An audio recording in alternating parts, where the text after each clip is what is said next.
ایک مرد کے لیے پیسہ کمانا کتنا بڑا ڈپریشن ہے. پیسہ کوئی اتنی آسانی سے کما لیا جاتا ہے کہ مرد باہر سڑکوں پہ نکلتے ہیں اور پیسہ کما کے لا کے جو ہے وہ بیوی اور والدین کو دے دیتے ہیں. پتہ نہیں بیچارے کس کس طرح کی باتیں برداشت کرتے ہیں, کیسے کیسے چہرے, کیسی کیسی جو ہے وہ شکلیں بنی ہوئی برداشت کرتے ہیں, کیسے کیسے الفاظ برداشت کرتے ہیں. ایک مرد کی طرح جو عورت باہر نکل کے کام کرتی ہے نا, وہ جانتی ہے کہ مرد پر کیا بیتتی ہے. اگر مرد کی جیب میں پیسہ نہ ہو تو وہ اس ڈپریشن میں رہتے ہوئے بھی اپنے سارے رشتے جو ہے وہ نبھا رہا ہوتا ہے, پھر بھی مسکرا رہا ہوتا ہے. ایسی مخلوق کو آپ کیا کہیں گے؟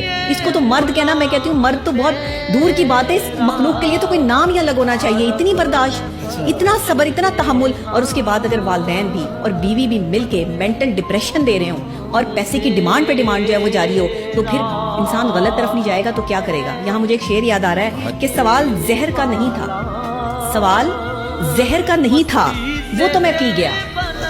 سوال زہر کا نہیں تھا, وہ تو میں پی گیا. تکلیف لوگوں کو تب ہوئی جب میں اس حال میں بھی جی گیا.